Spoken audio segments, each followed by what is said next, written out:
Good evening, folks, and welcome back to the Jibber Jabber Podcast. I have not a clue where J-Mac has gone. He was definitely here a wee while ago. I think he's probably going to reboot his PC and join us. But tonight on the show, we have a special guest. It is Jeremy Sande, who has been in many films. And the whole purpose, we have a lot of actors and actresses and really cool folks on the show. And a lot of the time I'm like, well, what do you guys learn from the episodes we do? Sometimes you get some class banter, some exclusives, but tonight I wanted to kind of take a look behind the curtain a little bit and see, for even J-Mac is someone that wants to pursue acting. So if you had a chance to speak to an actor who has traveled the roads that you would like to travel, then how would that conversation go? So tonight, that is the purpose. Not only that, but we're going to get to know Jeremy and hear a lot about his story. And as always, every time we have a guest on this show, we ask, where it all began. For us, it's like movies like Never Ending Story, Rocky Horror Picture Show. So I'm really excited to delve into the the movie past of Jeremy. And I'm just going to go ahead and bring him on because J-Mac was supposed to be here and he's not. So, ladies and gentlemen, welcome Jeremy Sande. Hey Jeremy, guys. welcome to the show. Hey, J-Mac was just here, but obviously I think his PC's rebooted. There was something going on with his PC, which He'll come in. He'll chime in late. Right when I totally drop reliable. that nice little tidbit of knowledge, he'll pop in. I'll have to say the whole thing. Typical, as always. So always J-Mac and I mean, from the moment we met, we always spoke about films. It's the reason we do the Jibber Jabber podcast. So even when we have someone on, even if it's like a medium, a paranormalist, we always ask them about what their favorite film is because I think you can judge someone straight up by asking them what their favorite top 5 favorite films are. You'll know straight away if you're going to get on with that person. J-Mac is back in the Here he house. comes. I have no idea what happened there. As soon as you went live, it just came up saying your browser cannot play this video. I was like, well, that's a problem. So I had to do a full shutdown restart, but it seems okay now. Oh, hey, Um, wow, yeah. class. So apologies for that. How you doing, Jeremy? You all right? I'm good, brother. Yeah, I'm great. Yeah, I was just getting to ask Jeremy there what his favorite films. So I know it's very hard because people ask me all the time, "What's your favorite film?" And you can't answer that. If you love films, you can't answer that. If you love music, you can't have a favorite song. Yeah, Yeah, but if you, well, and it changes also. Like yeah, what you like younger and then your life experiences, you kind of like look things differently. yeah, totally. Well, if I was to rephrase the question, I would say you're going to a desert island that does have a TV, a couple of pina coladas, and a hammock, right? So you're going to get Okay. some peace and quiet to watch 5 films. You can only take 5 Blu-rays with you. What Blu-rays are you taking? I'm taking Raiders of the Lost Ark, What? Uh-huh. Die Hard, Hmm. Castaway. Interesting.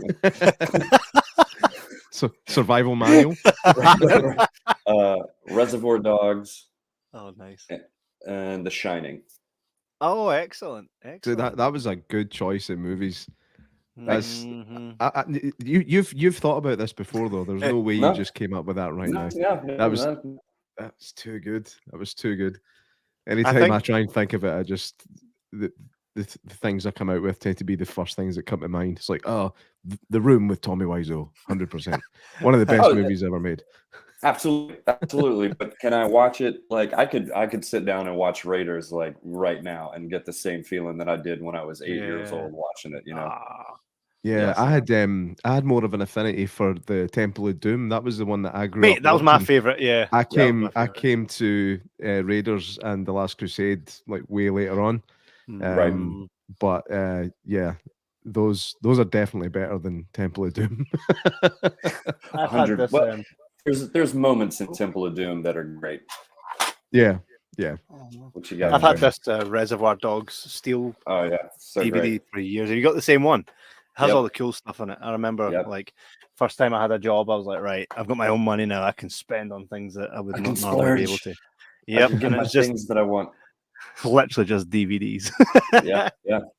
which It's which is they're great to have now because everything's yeah. going to streaming. Like people don't own movies anymore. No. It's crazy. I'll tell you, one of the first things I bought with my first paycheck. This will make you laugh. Um, Well, with my first paycheck, I bought a martial arts magazine. That's not the funny part. The funny part is me ordering the full Bruce Lee Game of Death catsuit. Which I would wear around the house when I lived at home with the mum. Like, what the fuck are you wearing, man? Catsuit. That does not shock me. The yellow nunchucks, the shoes, everything. Like, Nailed it. yeah, Nailed and it. I had to order it by mail order, check. I had to pay for it by check. This was a Wow. long time ago. A long fucking time ago. Was it actually in the back of the magazine? Was it one of those send this to here? Like you like rip it off and like fill it out, send it in.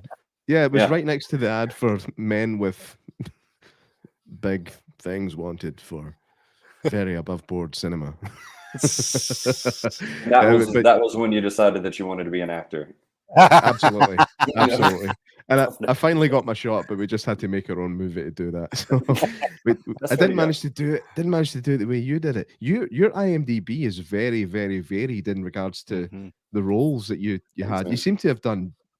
It looks like almost everything when you go through the list. Like obviously you're an actor. You've appeared in movies. You've also got credit as yeah. Thanks for explaining that one, John. What an actor is. And I seen Grip. I seen Additional Crew. I need to dive into that one a little bit. And stunt coordinator, stunts. The list seemed pretty much endless. When did you start your path towards doing what you do in the film industry? So I grew up. Long story made real. I grew up in a little rural town in Mississippi, and the only thing that we had access to when I was growing up was community theater, and so I started doing that when I was like I want to say 14, 15, and so by the time I was 21, I'd done somewhere around 30 something plays, and started to try and like figure out how can this turn into something. And so I went and took a bunch of workshops and met some friends, and that's where my wife and I met at one of those workshops. And it was just kind of like networking through people that had done what I wanted to, like this, you headshot, and this is what it looks like, and this is how you do your resume, and so on and so forth. And so I just kind of set out and auditioned for anything that I could get. And like starting off was like nothing's, little low budget student films. I did a bunch of those. I did some like horror films. We were in a franchise called Hayride, which there were 2 of them. Right. And so I learned like early on, like, okay, well, if I'm just acting, then I'm only going to be able to fit into like certain little venues. And so some friends of mine taught me the grip world. And then once you get on set, you just kind of realize like it's all big collaborative, and the more hats that you feel comfortable wearing in a scenario, the more opportunities you're going to get. And so then it just kind of blossomed off. I'm like, well, if I can do this, then I can probably do this, and I can do that. And it just grew from there. That's cool. So it's that initial step to getting in the door. It's probably the hardest thing to do. Absolutely. Yeah. Oh yeah. So how did you make the step from the student films into things that were a little bit bigger? Was it something that you pursued, or did people start approaching you for things? That's probably a bit ambitious. It's like I tell my students, it's the whole industry is a real catch-22, because it's like I'm an actor, and they're like, okay, well, what in? And like, I haven't been in anything. Well, it doesn't mean that you're not a good actor. It just means that you haven't been in anything. So you don't have any tangible, evidence to show. And so that's why you got to just grab up what you can get hands on, or the smart thing is to make your own stuff, where it's like, if you know that you do a really good Russian accent, grab a group of friends, go and shoot something, and then you have your real footage to show cast directors like, look, this is something that I can do. I can do this. I can do this. I can do that. And so I auditioned for a whole bunch of stuff, and like the first real project that I booked was a little co-star role on a show called Nashville, which it was like Yeah. fourth Yeah, episode just of the a second little season. show called Nashville. Yeah, just a little show. Wife But loves that show. that was my first like, look at me, I'm on television. And so from then, the next television show didn't seem so far off, because it's like, well, I've done this one.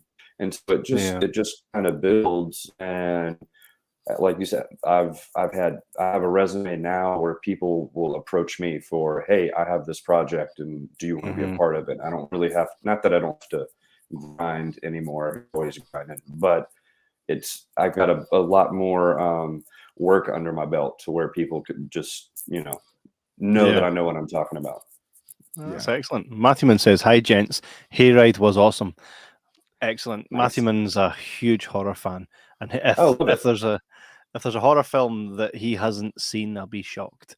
But man, that was a fun one. Yeah, I don't think I've checked Hayride out. I absolutely need to. Super low budget, like just in that real gritty homegrown horror. If you like those, like you'll love it. No, absolutely. We spend a lot of time watching a lot of different horrors on this. Some of it is absolute crazy, but I do love when a group of people get together with an idea, whether it's bizarre or not, and they just execute it, because either way it's entertaining. And I suppose if you can let someone escape, I've started having so much more fun watching small independent movies as opposed to big Hollywood blockbusters at this point, because when it's small independent, like ultra low budget, people make exactly what they set out to make. They don't make what somebody sitting in an office tells them they have to make to tick some boxes. And you end up with a much more, I think, honest piece of work. I mean, it could end up being complete trash, but I think you end up with what they've set out to make. And because they have to stretch the collaborative. Like you don't have the money to throw at problems. You've got to fix it in a more tangible way. And so it's like it truly leads most of the time to, in my opinion, a better product. You have the moments where it's like, oh God, if they'd have just had the money for some CGI, it would have been like epic. But as a creative, I appreciate movies on a different level than some people watching a movie, where you'll watch something and somebody's like, oh, it wasn't that good, and it's like, do you understand what it took to get this this little product out? Just the fact that somebody made a movie and completed it, in my book, is like bravo. I know what it takes to make the whole process. I mean, we made a little short film, I think it's 14 minutes long, I think, and it took us basically a year to get from kind of beginning, and it had already been written for us. It was written by an award-winning writer over here in Scotland, and we became friendly with him through doing this podcast. He said, here's a script, go make that. We were like, okay then. And so we made it. It took a year, but it does give you a perspective of how much work actually goes into pulling an entire film together. I mean, that's just a short, but for a feature, it must be absolutely bananas. Last night, actually, I was on stage doing a Q&A, hosting a Q&A for Dick Dynamite, which is a independently made film here in Scotland. It's crazy good. Not a porno. You might not. No, not a porno. It's like it's like a homage to Schwarzenegger way back when he used to break down doors, and it's like set in World War II. It's brilliant, but what I felt the energy in that room is that it was the last time it was going to be screened before it now heads off to streaming services, and obviously the full cast and crew were there. But in that room, there was a real feeling of like, this is it. Like, it's been done. We got to the finish line, and everybody that was involved was there. A lot of people that had wanted to see the film was there. So it was a packed out theatre, and there was just a hell of an energy, to the point when the film finished, everybody's standing up and you can't hear because everybody's clapping. And I think when, even if your movie sucked, which this didn't, I think that brotherhood of making a film and getting it to the end and everybody enjoying it, I think that itself probably, I mean, that's something you don't hear a lot of actors and actresses talking about at a high level. I think it's more the independent, because it feels like they've been in the trenches together. Would you agree with that? Absolutely, yeah. Well, because most of your high level actors, they come and they work there a couple of days and they're off to they're not a part of the process, not that what they do is any less diminished, but it's not like an indie thing where like, I did a movie a couple of years back called Night of the Falling Stars. And I was number 5 on the call sheet. So I had a strong supporting role, but I was also gaffing it, which is lighting. So I was a key position in the crew, and I was also a key position in the cast. Like, you want to talk about just your brain going every which way but loose. It was wild. I can imagine. What's the most ridiculous thing you've had to do as a member of a team making a movie? Like, what's like something unexpected? On which side? Either side. Any side. Cast side.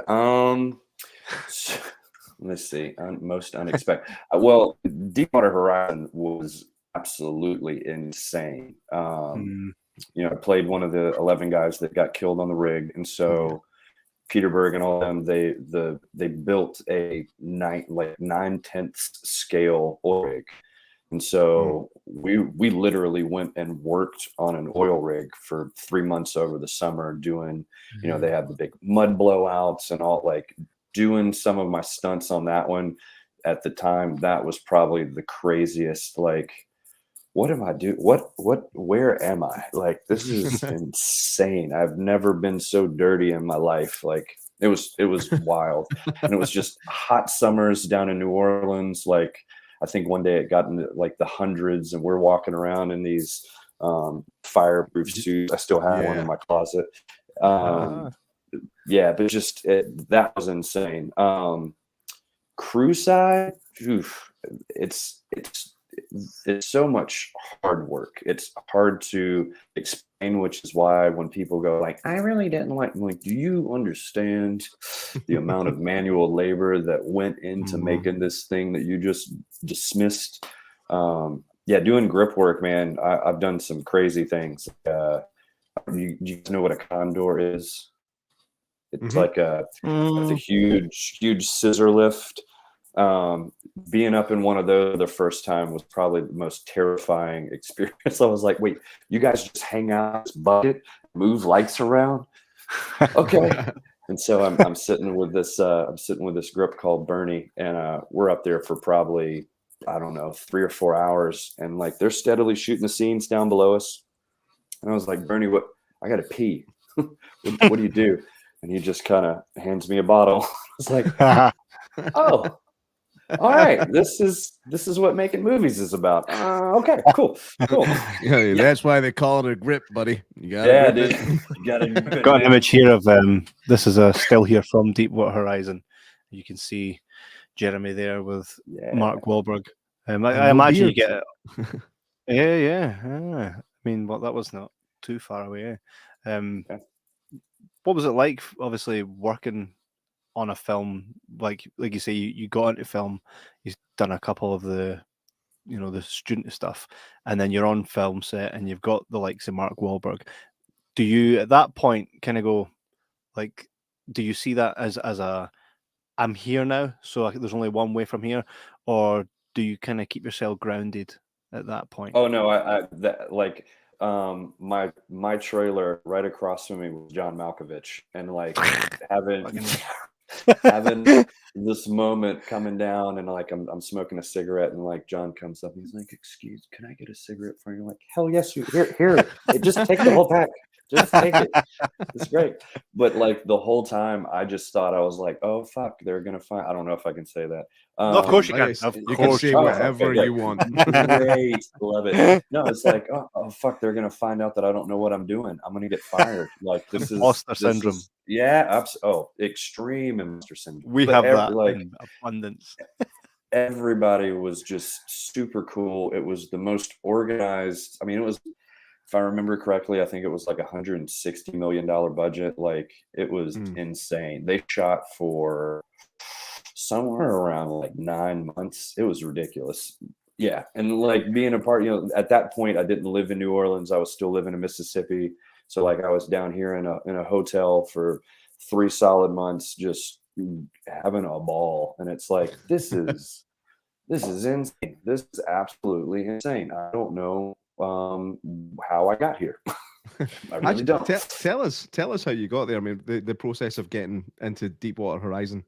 So funny enough, I got an audition for the show, and I think at that time they called it The Long Night, and it was just a basic little like one-line scene, really, where I was reading something about like get to the boats and send it in. Like every single guy that I knew got an audition for it, and lo and behold, like I book it, and my agent's like setting up everything, and they're like, they're gonna need you for 12 weeks. And I was like, what? Why do I need I got like one line, like I don't understand. And then I found out that they were booking me to play one of the core guys, and it was insane, crazy, like life-changing, honestly. Wow. So that was kind of like where you thought you were going in for something quite small, and it actually turns out that they wanted a lot more of you. That must have felt good. Oh, it did. I mean, it really did. Yeah. No, like, because that was, when she's going you for 12 weeks, I'm like, me? They want me for 12 weeks? This is confusing. I don't understand why it's going to take Peter Berg 12 weeks to get one line. Like, whoa, what? And we shot so much so Adams was what you call a roustabout or a deckhand. And so if you have the pipe, like he was one of the three guys, like literally around the pipe. And so there was so much action went on the drill floor and the drill shack and right in that area that Pete just wanted us working all of the time.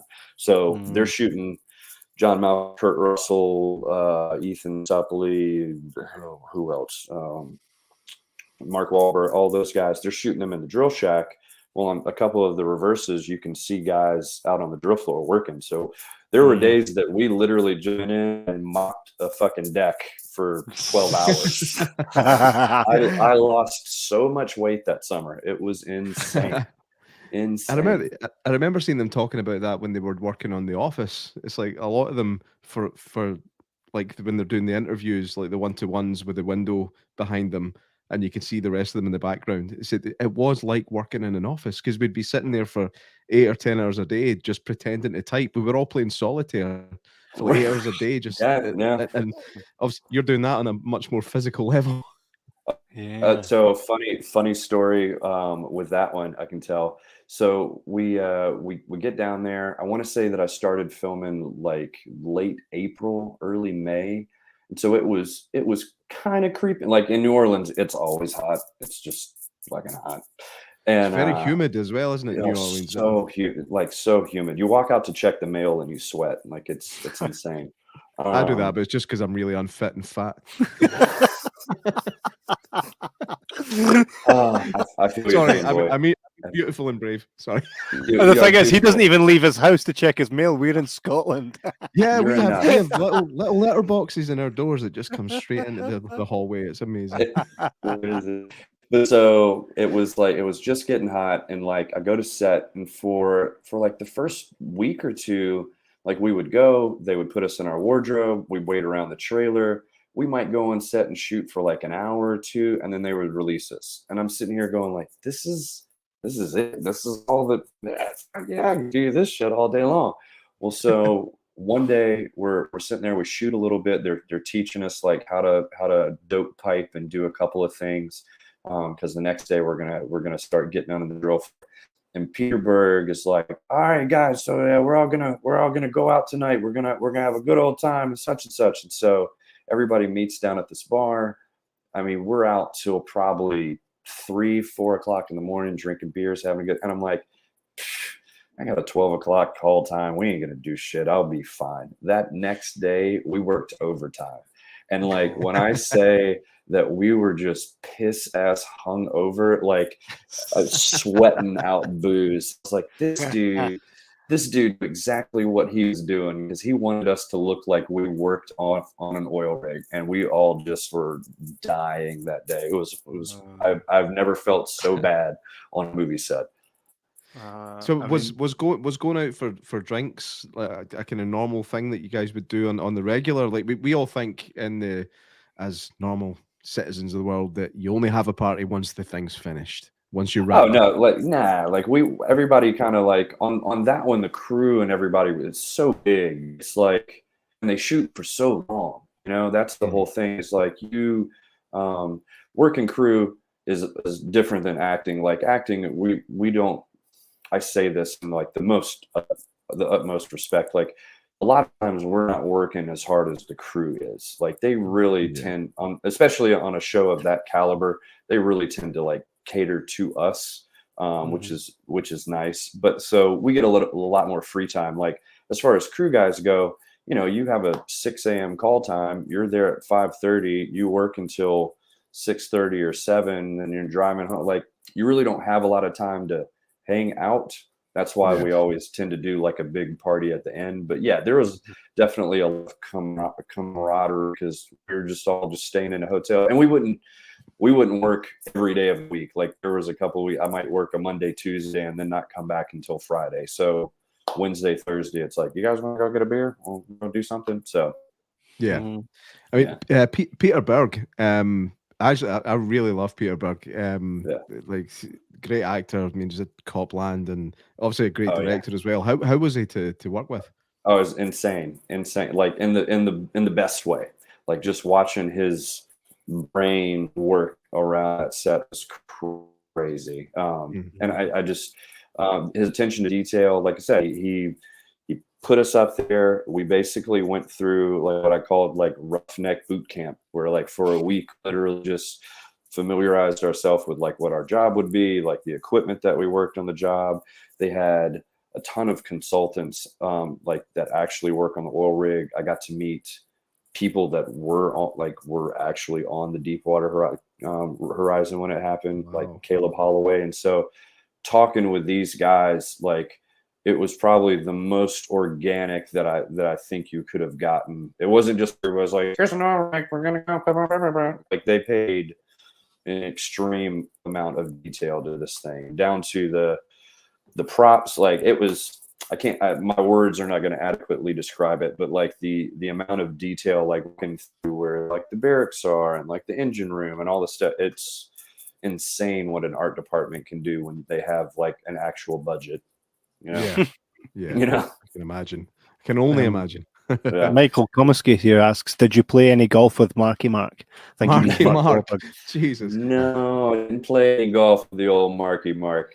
I haven't played the old golf in quite a while. My rotary cuffs are not what they used to be. Probably because of golf. I played golf when I was younger a wee bit. Thought it was great. Went out with my wife's dad. Turns out I'm pish at golf. I'm great at the drive. I'm great at the putt, but it's the short game that gives me the problem, where it's just like, I'm like, yes, I'm on the green, but I'm like, oh God, nope. Well, I'm great at the drive to the course and the drive home from the course. Any time spent on there. I'm gonna have to use that one. That's a good one. I have this complete inconsistency with golf. Like I could walk out onto the first tee and hit an absolute screamer, like 280 up to 300, and then the rest of my game, because I've started confident, the rest of my game is shit because I get cocky. Yeah. So that's what happened. That's on a good day. On a bad day, I just hit no good shots. So it's but it's such a frustrating game. But it's so nice just to get out and walk around for 5 miles and hit a ball with a stick. When we were younger, that was the way that you could drink. You could go out to the course with your cooler of beer and just walk around and drink. It was like we didn't give a fuck about what our game was. From like, let me go look for my balls. It's like, hey guys, got a new personal best. I hit a 285. Right. Yes. My dad's a great fisher, and that's because a fisher. You go to the water, you cast the reel, you put it down, Just wait. Yeah, that's all you can do.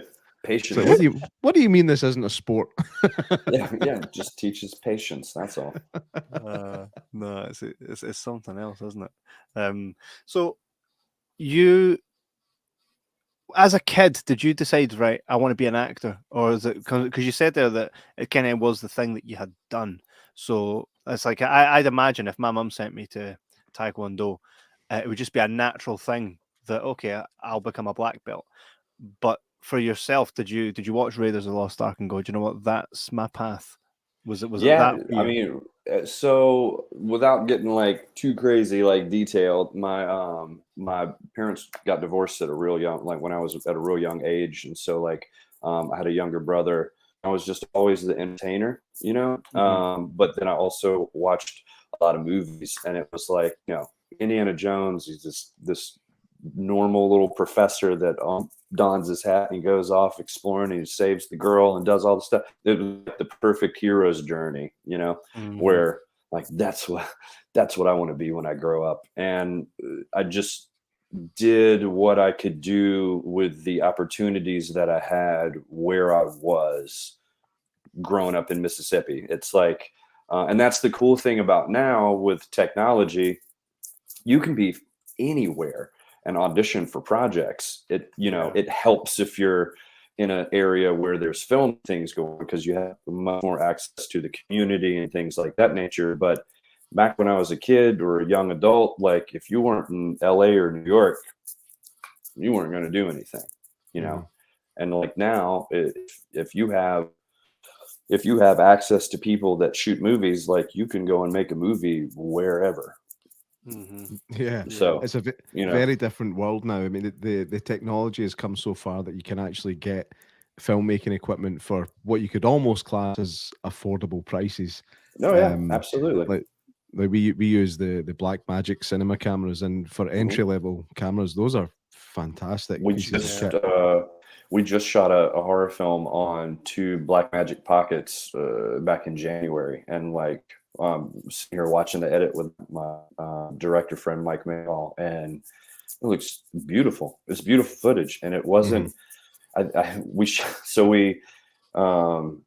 We were everybody's sitting around. We had the strike going on. Like let's shoot something, and so we all got together, and I think we had like the core crew on this horror film was like 5 people.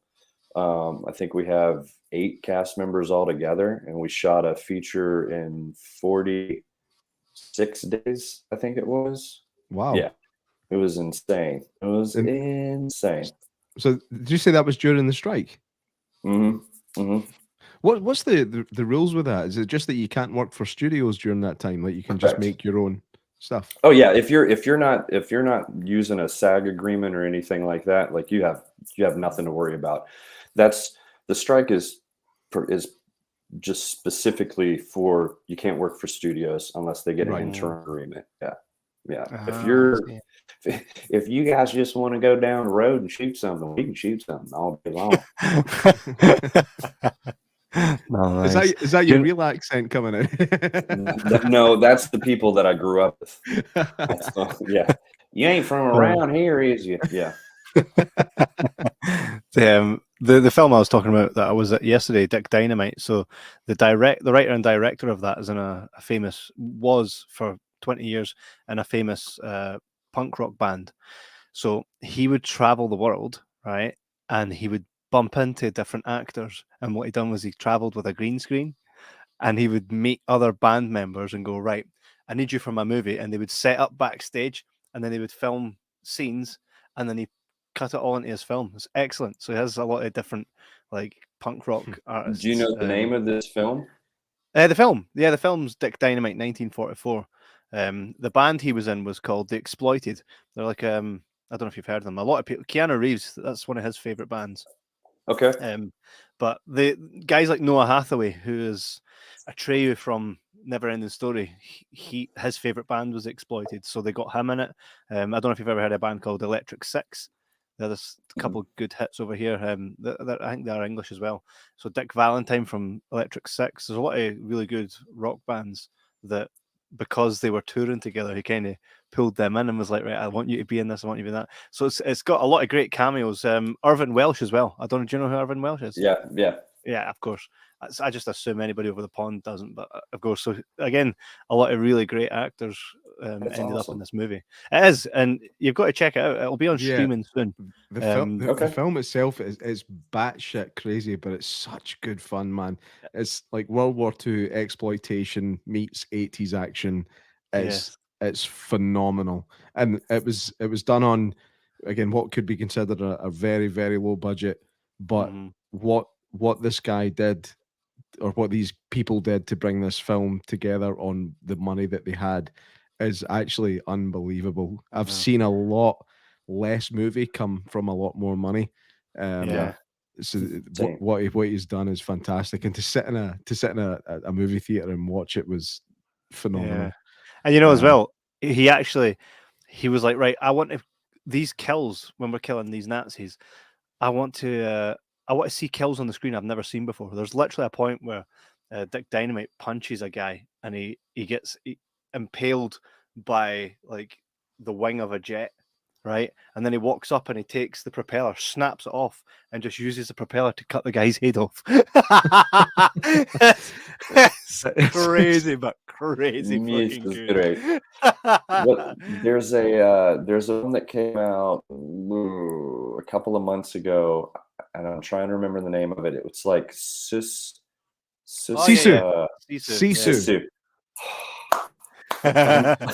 That's what I was talking to. They were like, so what was it? I was like, it's John Wick's grandfather in World War II. Like, that's the best way that I could explain it. But that one had some kills that I was just like, this is genius. This is like Tarantino directed a John Wick film. Like, it was great. It was throwing a landmine at a Nazi's face. You're never going to get more creative than that. No, yes. Until you watch Dick Dynamite. I'm gonna have to check this out. I will. I'll see Steed and see if he can sort you out with a screener. But it's very much something you really need. I think in a couple of years' time, a lot more people are going to be talking about this film when it really starts to, like, because right now it's quite. It's been out to where? It's been out in New York. They've been all over the world with this movie. Michael Ironside's a big fan of it as well, which is Michael. pretty epic. So I will need to see if we can get you a screener, but it's something you need to see, especially if you love Sisu. I love it. Yeah.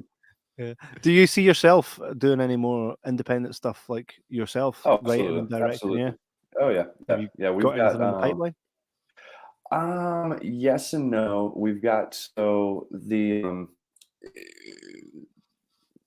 whole Bruce Willis. It's hard to talk about. That was actually how Brian and I got to know each other. Yeah. So just about 6 years ago, started off on this crazy idea that I was like, okay, they're ready to do another Die Hard. I'm going for it, because at that point my career had just steadily been going, and it's like, why not? Somebody's going to have to do it. I'm going to try it. And so, long story short, I ended up getting a chance to work on 2 Bruce Willis features before he retired, and some friends that also worked on the shows. We've kind of got a short that we're wanting to put together that's kind of a like, thanks for everything, Bruce. So hopefully trying to get that knocked out sometime in November. And then, it's a really good script written by the director for Hayride, actually. Excellent. Darren Parsons.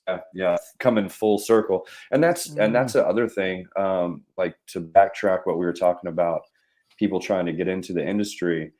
The thing is like, when you get in and you're starting out, so is a lot of other people, but as you are growing, so is a lot of other people. And so this cool little thing happens where you might set off on this path and start headlong, and then all of a sudden you bump into somebody that you worked with 10 years ago, and it's like, hey dude, what have you been up to? Oh, I've been doing this.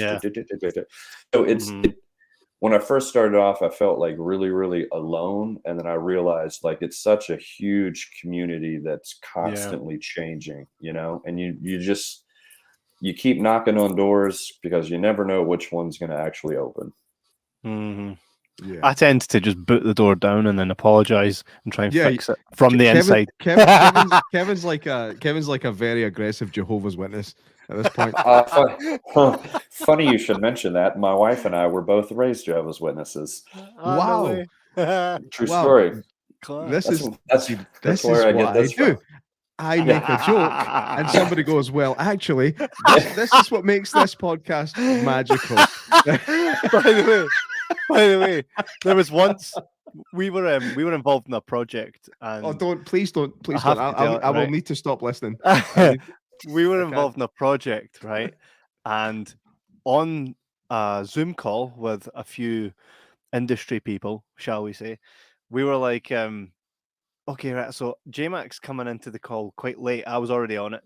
J-Mac pops in, and there's a man there, and he's got long hair, beard, right? He's does really well. He's from the States, works with a lot of high profile people, and J-Mac comes in and he's like, "Oh, hi, nice to meet you, whatever your name is," right? And the guy goes, "Oh, hi, J-Mac. Yeah, I'm looking a bit shaggy here. I got the beard and the long hair." And J-Mac goes, "It could be worse. You could end up looking like Michael Moore," right? And then everybody just went. He's like, "What?" And then our friend on the call went, "Oh yes, yes, J-Mac, that's his best friend." He literally is the guy. He's his right hand man, right? Is it what over? Are the chances is it over? Thank you. I can't listen anymore. It makes my asshole do this every time you talk about it. But you do it all the time. Clive Russell. We were doing a Q&A. You know Clive Russell, Game of Thrones. He played the Blackfish. Yeah, he's a great actor, been in many, many films. Well, we're sitting on stage doing a Q&A with Clive Russell, and Clive Russell has worked on a show in the UK called Coronation Street. I don't know if you're familiar with it, but it's like Days of Our Lives. Okay. And it's been on forever, and they were talking about the budget of Dick Dynamite, and J-Mac's like, "Yeah, well, think about it. It's like 45. Was it 400 grand or something? £70,000. So about what, 85 or $80,000 roughly to make 1 half-hour episode of this trash." And he said, "And that's fucking shit." And Clive's like, "No, it's not."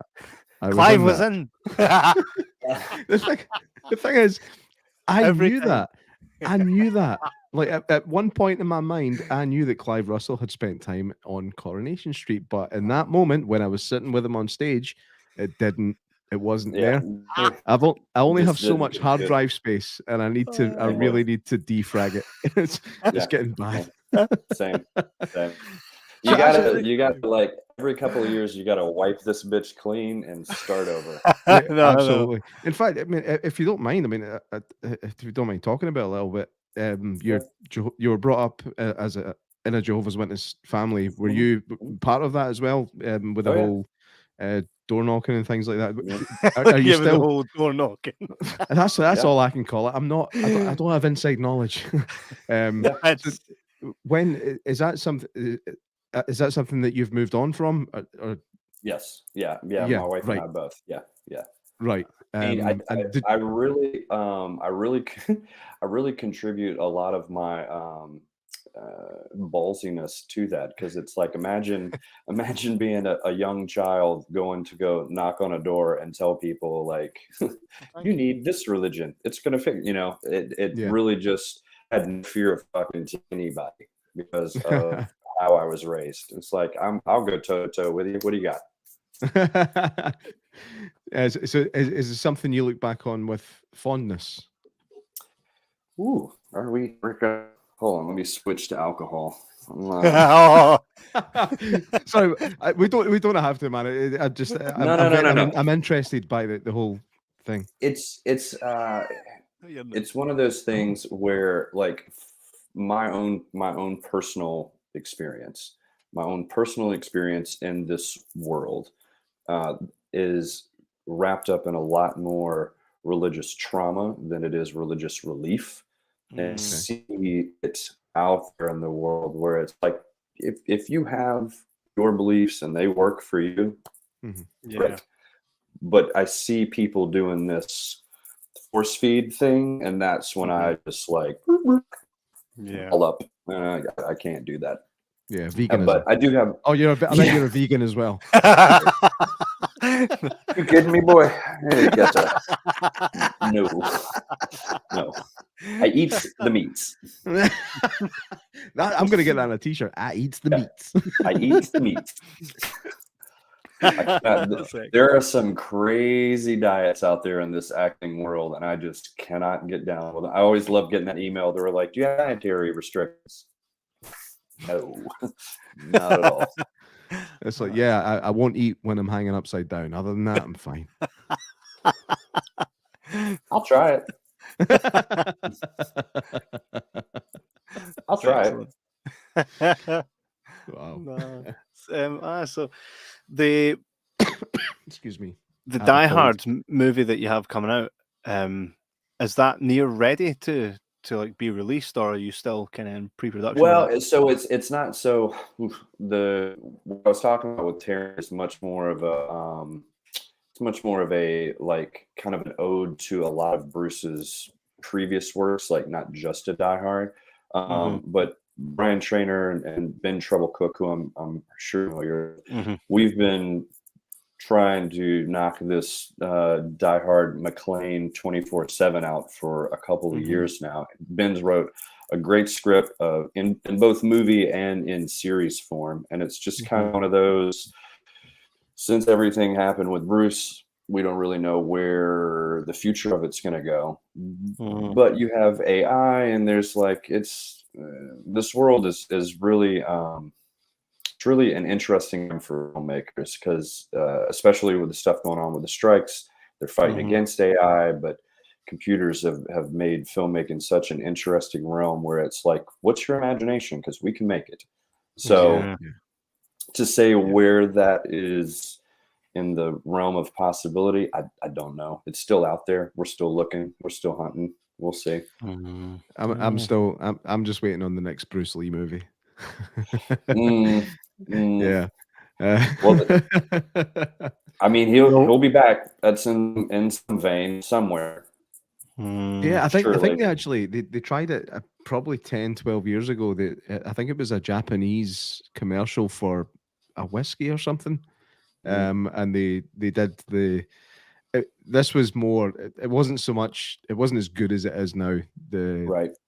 It's scary but now. It was still fucking good for its time. And I think it was around the time that Tron Legacy came out. Because they did it with Jeff Bridges. They de-aged him. It's pretty bad looking at it now compared to what they can do. But they did this thing with Bruce Lee just wearing a suit in a hotel room, chilling out with a glass of this whiskey, and it got me excited for where things might go. But there's also the kind of weird moral side of it, you know. And it's like at some point, are we just going to get a movie full of dead people, you know? Yeah. And a bit of me wants to see it. Another bit of me goes, it's so fucking disrespectful. Well, it is, but the other part of that is like, how slippery of a slope are we going to get on? Where there used to be a progression.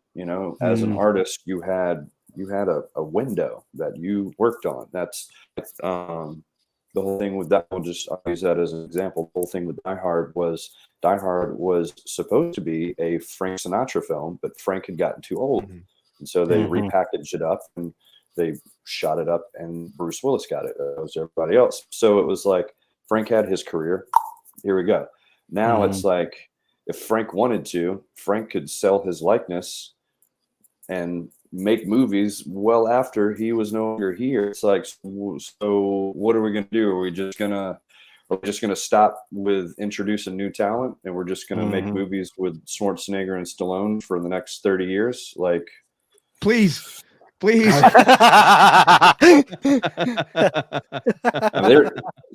is definitely going to try. Like, that guy is not going anywhere anytime soon. No, and the thing about Stallone is he's very far from a one-trick pony. He actually is a phenomenal actor if you give him the right stuff. And writer. Like, he's a great storyteller. Yeah. Yeah, absolutely. I would agree with that. I don't know. Aye. I had something else I was going to ask you. We- Yeah, it's actually something I just wanted to say because this is a movie podcast and stuff. Matthew Perry. Aye. I just want to say that's fucking sad. Aye. Yes. Kevin had that Absolutely. prepared. Kevin, I didn't even know you had that prepared. But yeah, that guy was. He was always there. You know, he was always there. He was the comfort food that is Friends. And For sure. And a great movie with Bruce Willis, The Whole Nine Yards. Yeah, The Whole Nine Yards. Yeah. Fucking excellent. Yeah, he's great. And Too he was a soon. personality. He was he had his demons, but it seemed like he was kind of getting past them, and then all of a sudden it's pulled away, and I think it happens too often. In everyday life, but it seems to be happening a lot, kind of with celebrities and people in the film industry, and you just it's painful. It's painful. There's a question for you, actually. What you got? See your experience within Hollywood. So we've got a lot of friends from doing this podcast 5 years, almost every weekend. We've built up a great network of friends that are all out in Hollywood and stuff. And a lot of people will say, don't come to Hollywood. Like, if you can make it outside of Hollywood, do that, because there's like a lot of bad stuff or whatnot. But has anybody seen the stuff going on with Britney Spears? And is that a thing out there? Like, because we as just normal citizens are watching Britney Spears and going, that's no Britney Spears. Like, Right. Is it though? But it is. It is. I mean, Is it?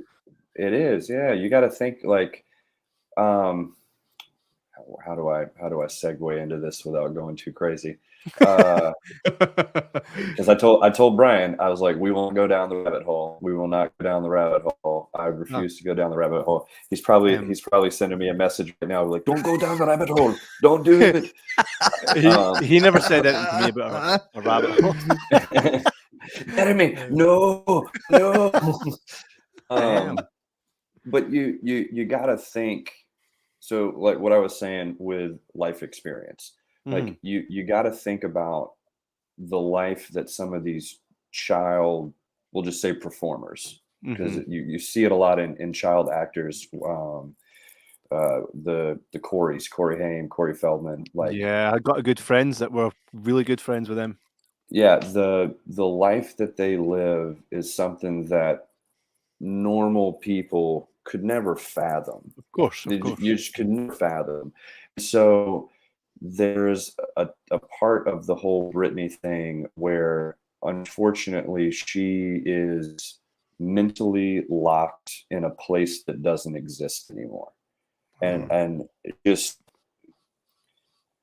not like you can look at Christina Aguilera. Christina is continuing to grow and change and such and so on and so forth. Whatever is, my wife follows Britney Spears drama religiously, so I'm kind of up to date.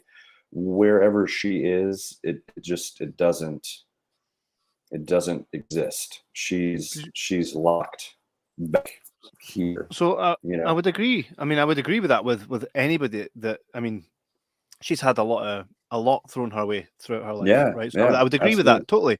But what I watched something, and it was like an AI expert saying that he can do an analysis on someone's face, and it says that all these mad TikToks that she's putting out, where she's just dancing weird and half naked and stuff, and with knives, they're saying that that's not, and also the voice that she's now projecting isn't the same voice that everybody has been used to. And it makes you wonder, like, is it something, is there a reason why her official accounts seem to be this? I think on the other side of that, though, you could sit and think, as a normal person, I wonder how far I could get if I pretended to be an expert in AI and released a video analysis of somebody. It is very strange, isn't it? Well, I mean, I'll throw my own on the proverbial stick, if you will. So about 6 years ago, I had some instances happen. It was just as I like to call it, a cornucopia of fuck, just the right amount of everything. And I had some kids try and carjack me down here in New Orleans. There was some Damn. self-medicating and so on and so forth. And so to be a person that has watched video of himself and not recognize himself, Wow. Dang. it can happen to anybody. That's the whole thing, is that your brain is a very delicate computer, and if you don't take care of it, it's going to keep going. It's designed to keep going. What you feed it is what is going to come out. And so that's my whole thing with acting, is I've had a lot of different life experiences where now I don't have to imagine half as much as I have to just pull from. And so when I see these stories, it breaks my heart, because it's like, oh, I know exactly where you're at. Like, you're on a precipice. I got it. You gotta rein it on back. Come on. That's what. So I'll show you real quick. So here's my. Oh, nice. It's my Roy tattoo. As Brian says, Roy stays in the box. Yeah. Nice. Keep Roy in the box. Yeah. That's excellent. Yeah, I think as well, like actors, musicians, famous people, they live their life in the limelight. So not only do they have to go through all that, but they have to do it with the scrutiny of people that will never understand, you know, the tunnels that they go through. So it's a unique position. And I mean, I think that the right type of people, like we all are, would hope that on the other side of that is sunshine and rainbows at the end of it, you know, because it's and it's such a sad thing, is because you have I'll use Mel Gibson as a reference. I love Mel Gibson. Everybody loves Mel when he's crazy, except when Mel gets crazy, and then everybody just, it's like you were literally paying dollars to go see him do the exact same thing in Lethal Weapon. But then when Mel has his moment, it's like, oh gosh, we can't bother with this. It's like, do you think that that's not him? Do you think that that's not a part of this individual? That and it's an interesting thing with acting, is because for me, it's really helped me pierce through the veil of society. And it's one of those, like, as I was growing up, like, used to think that reality was this thing, like this is how life is, and this is how people treat each other. And the older you get, the more you find out that that's just an idea, and it's way different. It's way more complicated. You have your existence, J-Mac has his, I have mine. Right now we're great, but in 15 minutes when this is over, we go our separate way. Who knows what's going to happen?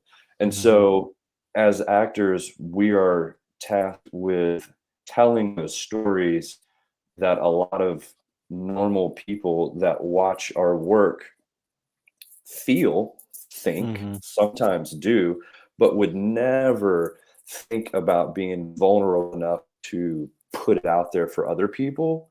And that's literally our job. Like our job is to take the feelings, put them on our face, emote, so therefore you feel it. Whereas in society, it's keep that shit away. Keep it in your house. I don't want to see it. Don't bring it to work. None of that stuff. And so it is troublesome when you think, like, my whole gig is to be emotionally vulnerable and do this. And then you get into a situation with non-performers or normal people, and you get damnified. You know, it's like, but you liked me when I was on television doing this, but now when I'm doing this, like, all of a sudden it's a problem. Like, oh, okay. Yeah. Double standards of the world, eh? Yeah. Yeah. There's a lot of what do you call it? Double-edged swords when it comes to living in the public life. I'm not speaking as somebody who does that. You know, this is a small podcast, but I think that there always seems to be, when it comes to celebrity status, there always seems to be somebody waiting just to stick the knife in your back whenever you make a slightly ill-informed decision, or like the thing that gets me is the digging up of the past. You know what I mean? It's like, this guy said something 35 years ago that was fucked up. So Let's punish him now. Yeah, let's punish him. Let's just destroy his entire livelihood.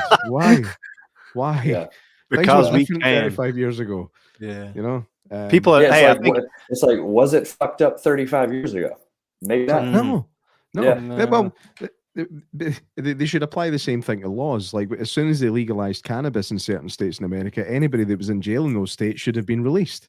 Absolutely. And that's what you can compare it to. Things have to be reflective of the time that they happened, and I don't know.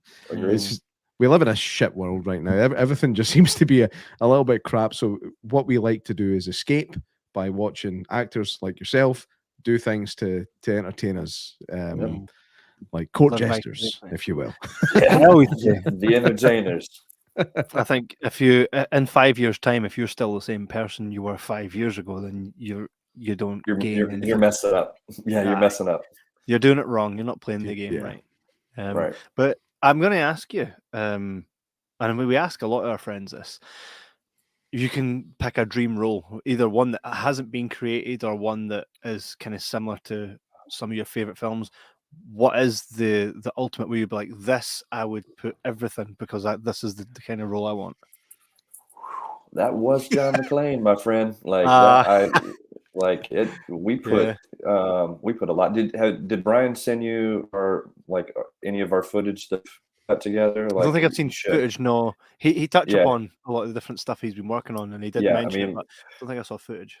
When I say full tilt, I was full tilt. Like you can just go on Google and type in my name and Bruce Willis, and there's like a Centerfire article. I think there's a Movie Hole, like a couple other people, and it's like beyond a shadow of a doubt, you could see exactly what we were going for. It was that was my baby. Holy it was shit. like I put everything in it.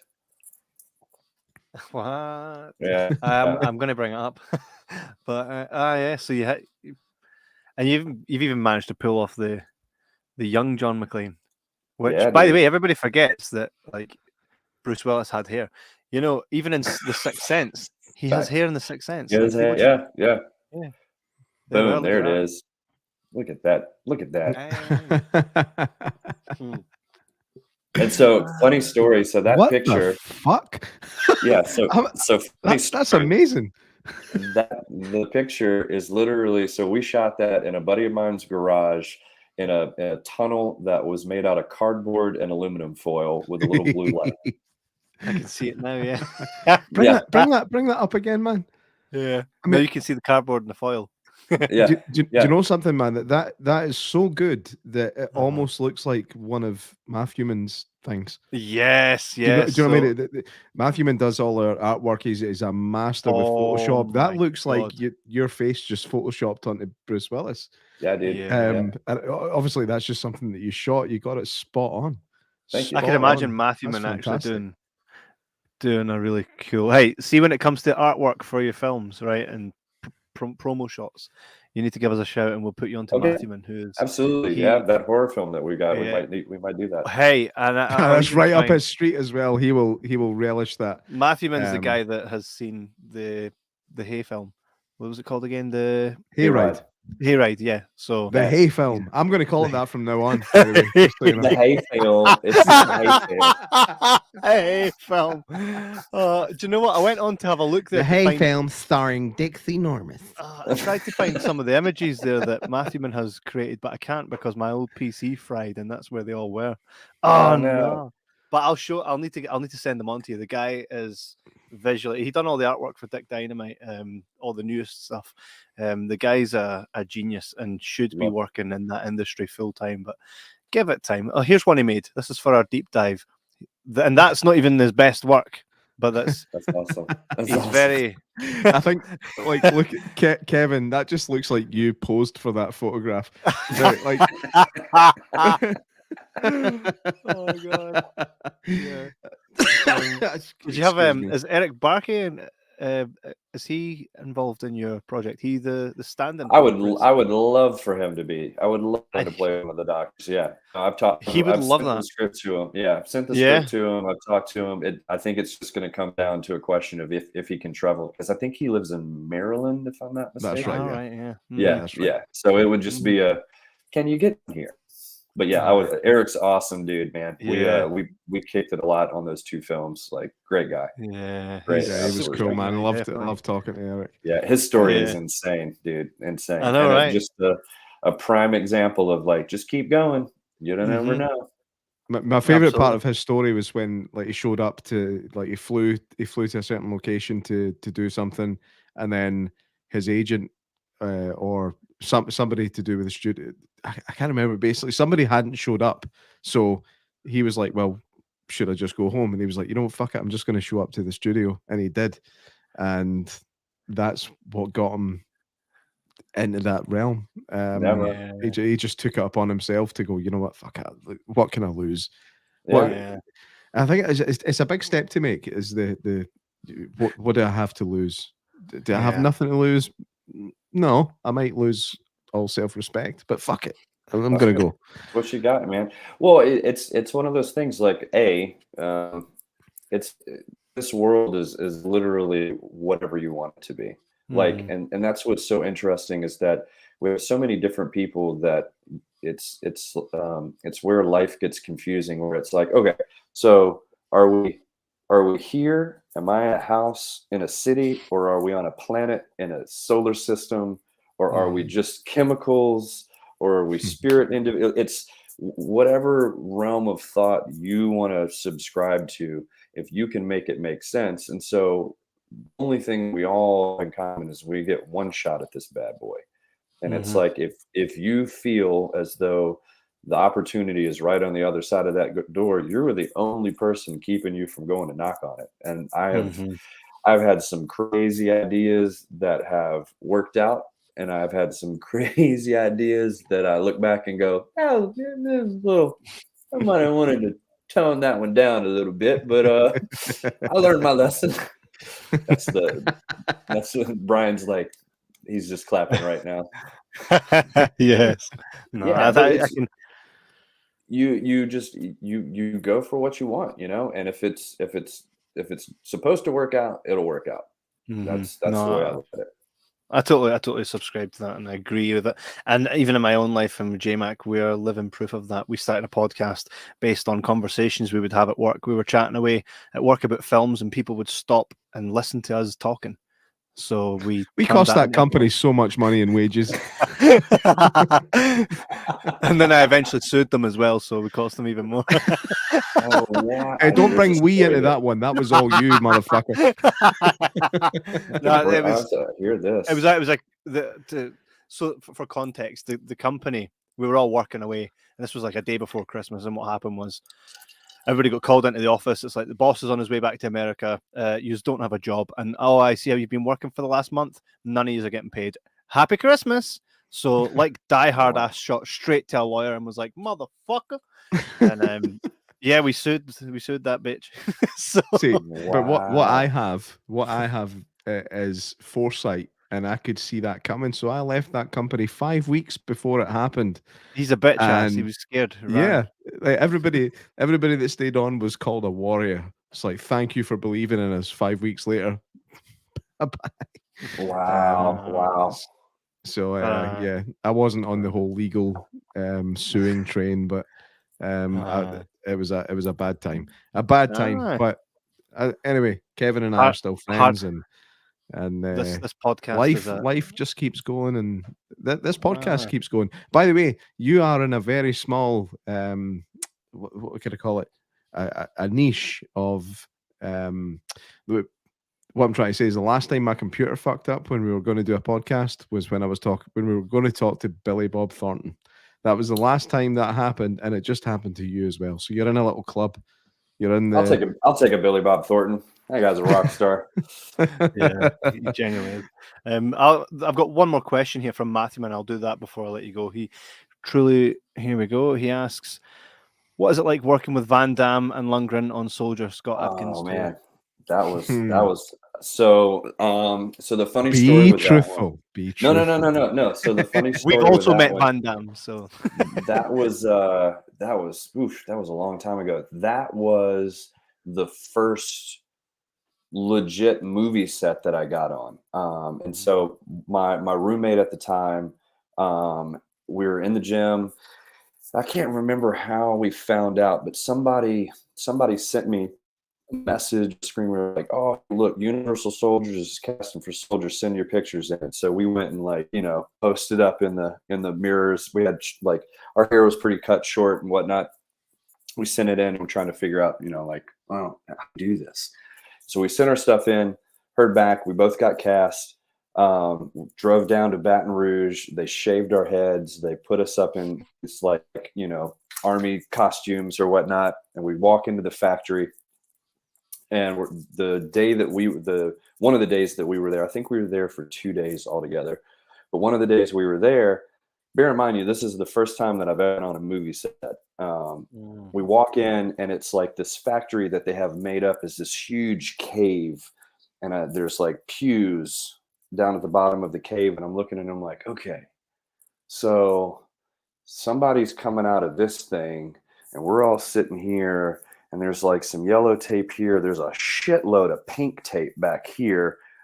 Let's sit back here by the pink tape. And so I sat on one side of the aisles. He sat on the other side of the aisles. We waited forever. And so finally, Lundgren comes in, and he's working around, and he's doing this stuff, and he comes to do this big speech, and he just kept messing up. He just kept dropping lines. We'd have to start over. And that was my first little jab of confidence where I was like, see, even those guys messed up. We're golden, man. Fucking let's do this. And so Lundgren makes his way, and he walks down, and he gets to the end of the pink, and he turns and he delivers. And it's because the name of the film was Universal Soldier Reckoning. And he turns around and he's like, Zardel Reckoning. And he puts his hands down. He's got one hand on my shoulder and one hand on my buddy's shoulder. And I was like, bro, we just got knighted by Dolph Lundgren. There's a picture of him and each other yeah. It was great. It was awesome. But yeah, got to meet Scott Adkins and Andre Arlovsky. Yeah, man, he was a legend at the UFC. Dude, he had the fangs. Yeah, had the big teeth on it. Yeah, he was super nice dude, super nice guy. But it was wild, man. Just a crazy fucking experience. And that was the one that was yeah, I'm gonna have to do this. I'm gonna have to do this. Got to follow this one. So that was probably 12 years ago, maybe something like that. Yeah, time flies when you're having fun. Time flies, dude. Time flies. Speaking of time, isn't it so weird where it's there's time difference, but then there's not time difference, and then you guys had a time you just set your clocks back an hour yesterday. That's right. Yeah, we didn't. That's what I told Brian. I was like, bro, you're 6 hours. Yes, he's like, no, you're 5. I'm like, no, it's 6 until today. So today you're only 5 hours. It's a very British thing. I don't know if any other country in the world even does this. We do. Oh no, you do. Daylight saving. You see, we call it British summertime. You guys call it daylight savings time. It's so posh, it's British summertime. Give me my Timbs, you little bastard. Yes. Yeah, we have daylight savings times, but it's not until next week. Right. It's why is there a difference? Leads to my thing where it's time is just a fucking construct, guys. It means nothing. It means unless you're growing something, it means you're 100% right, man. Yes. Don't get me started. You've just spoiled Interstellar for me now. I can't watch Interstellar again. And it's facts, especially being on a movie set where I've been on a movie set at 2:00 in the morning and it looks like 10:00 in the morning. I've been on a movie set at 2:00 in the afternoon and it looks like midnight. It's time is just a construct. It's relative all the way across. Do you know what does that? what does that to me is going to see a movie at the movie theater during the day and coming out of the movie theater and it's still daytime. It still fucks me up because I've been sitting in the dark for 2 hours. Oh yeah, yeah, In my mind, it has to be dark when I leave, yeah. and if I leave it and the sun's still out, I just feel like I've got had in real trouble one time. We were working on this show, and it's like the reason that they'll do it is so, like, say we have a house and we need to shoot a daytime scene. Well, as you start in the morning, sun is over here, and the sun moves throughout the day, so it's going to change the shadowing in the house. So what they'll do is they'll shoot that daytime scene at night and then just set the lights up, so that way they have 9, 10, 11 hours of constant lighting, so we can shoot our day without, lose light or having to change things up. And so I'm on set. To me, it's day. And I was just like, oh, let me call my wife. And I call her and I get this like, hello. I'm like, hey, we're doing it. Hey, it's like 4 o'clock in the morning. When I'm like, oh shit, I forgot. I'm so sorry. I'm like, because it was lunchtime in my brain. In my brain, it was lunchtime. I was like, oh, I fucked up. It's like movie set jet lag. That's what that's like. Yeah, it's a real thing, man. It is a real thing. Matthew Moon says, kind of like leaving a pub when it's daylight. Super weird. I love that. I love day drinking now. The good thing about day drinking is you can get to your bed at a sensible time, get a good sleep, and you're okay in the morning, as opposed to going to bed at 2 in the morning and getting up at 7. Like, yeah, agreed. Yeah, day drinking is so much fun. Kevin, you and I have to do this at one point. Day drink. Yeah, I don't even night drink. Yes, you do. I've seen you do it on this podcast. That's about it. Do I drink? Is that what you said? No. Do you drink? I mean, I used to. I no longer do. I used to. I know that guy. Now, I don't need that guy. You've got some of diplomatic community. Yes, I've not seen that for ages. I bartended for like 15 years, and so it's one of those, like, I feel as though once you've been in the dungeon long enough, like, nothing good comes from it. So I'm like, you can have that stuff. Yeah. For me, it's like, if I'm going to drink to get pissed, I'm going to hurt in the morning, and I got too much shit to do in the morning to be hurt. So yeah, exactly. Yeah, can't do it. Day Not smoking like is far better. Well, we picture it, Snoop Dogg. Like, day smoking is far better. Yeah, agreed. I can't say I'm one of those. I don't. But each to their own. Whatever makes you happy. Yeah. You got to have a vice, right? Yeah, I think mine is life. Jeremy, I've got one little challenge for you. I heard you earlier on. You briefly we were talking about Brian at the time, and you did your Scottish accent. Let's hear you do a good Scottish accent, man. I want to hear you go for it. Oh, give me something to. Give him a famous movie quote. Famous movie quote that's not Scottish. All right, okay. Okay. Do you know the path of the righteous man is set upon? Okay. Let's go out to the coast. Come out to the coast. We have a ship. Come out to the coast. We'll get together. If you let. Okay. See, I do it my Bruce Willis before to even know the line, so that I can do it in the Scottish accent. I'll tell you what. I'll do it first, and then you try. Right. I like this. So, come out to the coast. We'll get together. Hear a few laughs. Come out to the coast. We'll get together. Have a few laughs. Semi-Irish. There's some Irish in there. That's my heritage. That's my heritage in there. Scottish is so much guttural. It's in the throat. I don't have it all. Then it's in the throat, and we wouldn't say guttural. We'd say guttural. Guttural. See, I got to talk to Brian a lot more. Me too. I've never even met the guy. It's Kevin's guy. Like, I think I'm going to be meeting him on Saturday. I'm just checking with a wife, or is it who that he says? He says that someone says to him that they refer to their wife as the War Department. Is it you? Is it? Yeah. I plead the fifth. I plead the fifth.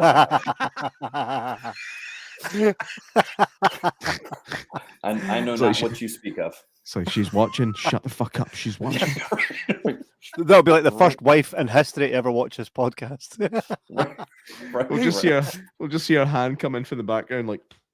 yeah. Right. Mine would if she was here at this moment. Just letting you know. Nice.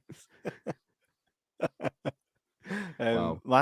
Matthew, I think last time he was on, his wife came in and gave him shit. Did she not? And we had a guest on at the time as well. Yeah, that's right. I can't remember who it was, but we had a guest on, and he literally went like this. You seen him kind of go, and then he just left. Like he didn't leave the studio, but like he turned his camera off, and then he came back, and even when he came back, he was like this. It's like, oh man, they always pick the right moment to give us shit. Mine came it's in like, with a hot chocolate from me. that's it. Oh, That's, look at that's that. perfect. Oh, that's very That was sweet. nice. Nice. That's, And then- that's beautiful. And then she mouthed to me as I'm listening to you guys. She mouthed to me. She's like, "Is that washing in the machine been in all day?" And I'm like, "Sorry." Yeah, that's gonna smell, man. That's gonna smell. I was out. Oh. out. My wife has this habit of waiting until my mother's here before bringing up all this shit that I've been doing wrong. It's like, The double Do you know- effect. Do you know he drinks on a Thursday? Yeah. My wife and my mother are like this. it's tag all team. that's tough, dude. That's Yeah. tough. What you Yeah. need to do is try and get your wife to hate your mum. That's the best thing you can do. Don't listen to me. I'm planning life for of- longevity. I'm trying to get the longevity idea implanted where I'm like, I need you guys to like each other because this is going to be real awkward if you don't. There was a saying that I heard that I thought was phenomenal and accurate, and it's like, "Oh no, this coffee's been sitting here for ages. It's colder than a mother-in-law's embrace." It's like, oh, that's It would be for excellent. me. It would be for me, absolutely. Oh, really? Yeah, that's a different story. No, we've all got one of them. Yeah, that's I feel You know, I feel you. the mother-in-law that only hugs with her fingertips. It's like, fuck away from me, dude. get away. After what you did. No.